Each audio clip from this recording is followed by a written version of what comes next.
دعا چون متاسفانه در مفاتیح نیست و الا ما آدرس میدادیم راحت، در مفاتیح مشابهشه ولی این نیست، یه دعای دیگه است. بله. آدرس این دعا کتاب عدت الداعی، آخرین روایت از کتاب عدت الداعی در بهارم جلد 95 صفحه 198 که مرحوم ایلسی هم از کتاب عدت الداعی نقل کرده. بله. که حالا تو اینترنت هم بزنن به اصطلاح به این نحو کامل که ما الان میخوانیم این دعا مشابه هست، ولی این دعا حدوداً 5 خط این دعا. حالا هم دوستان آرام زیرنویس میکنن، هم تو کانال ما قرار میدن. اگر خواستید ضبط بکنید، اگر خواستید بنویسید، حاج فرزانه میخوره آهسته تر و آروم تر بگید که ان شاءالله. ببینید من فضیلت این دعا رو اشاره بکنم. در عدت نقل کرده که پیغمبر خدا فرمودن جبرئیل امین بر من نازل شد در حالی که شادمان و خندان، مبشر و ضاحک. بر من سلام کرد، من جواب سلام جبرئیل رو دادم، گفتم یا جبرئیل چه خبر؟ عرض کرد همانا خدای عزوجل هدیه‌ای برای تو فرستاده. خدا برای پیغمبر هدیه فرستاده و آن کلماتی از گنجهای بهشت است که خدا به تو کرامت فرموده. کلماتی از گنجهای بهشت است.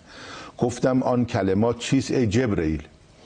عرض کرد آن کلمات اینا هست، بگو یا من اظهر الجمیل.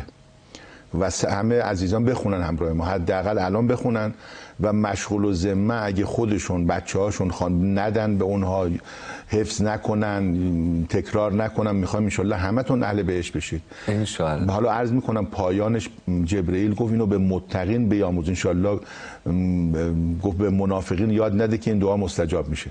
اونا حتما خوابن سمت خدا. اینقدر دعای مهمه، اینقدر مهمه. آره خیلی خواهد توفیقی بر ما و همه مخاطبین خوب. حالا میگم فضایلش بخش رو میخونیم.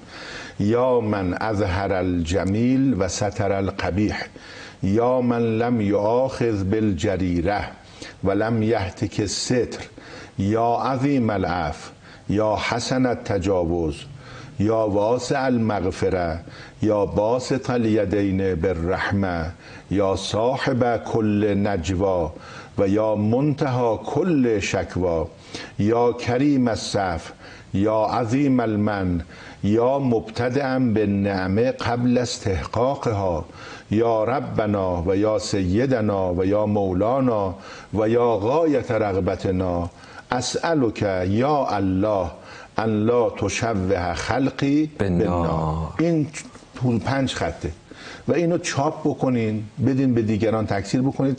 پیغمبر خدا به جبرئیل فرمود ثواب این کلمات چیست؟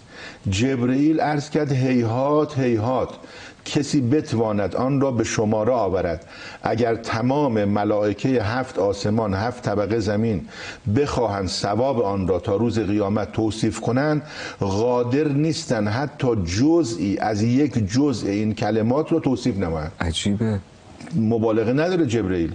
هنگامی که بنده خدا بگوید یا من اظهر الجمیل و ستر القبیح، ای خدایی که زیبایی ها را آشکار، زشتی ها را میپوشانید، خدا او را میپوشاند.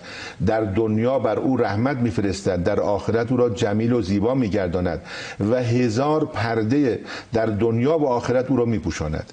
هنگامی که بگوید یا من لم یؤاخذ بالجریره و لم یهتک الستر، خدا او را محاسبه نمیفرماید در روزی که همه پرده ها پاره میشود و به کناری میرود پرده او دریده نمی شود. هنگامی که بگوید یا عظیم العفو، خدا گناههای او را می آمرزد حتی همچون کف دریا زیاد باشد. هنگامی که بگوید یا حسن التجاوز، ای خدایی که زیبا میگذری، خدا گناههای او را می آمرزد حتی گناههای هولناک و گناههای کبائر که مرتکب شده است. و هنگامی که بگوید یا واسع المغفره، ای خدایی که مغفرتت وسیعه، 70 باب از رحمت بر او میگشاید و او را در رحمت خود فرو میبرد. هنگامی که از دنیا خارج شود بگوید یا باسط الیدین بالرحمه، خداوند دست رحمتش رو بر او میگشاید.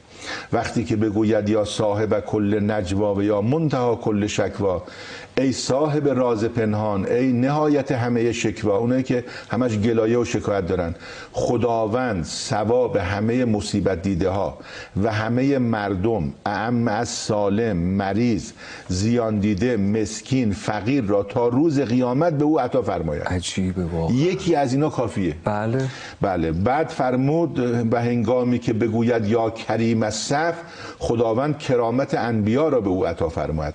هنگامی که بگوید عظیم المن، روز قیامت خدا آرزوهایش را برآورده می‌سازد و حتی آرزوهای خوب مردم را نیز برای او برآورده می‌کند. هنگامی که بگوید یا مبتدأ بالنعم قبل استحقاقها، خدا اجر تمام کسانی که نعمتهایش را شکر کردند به او عنایت می‌فرماید.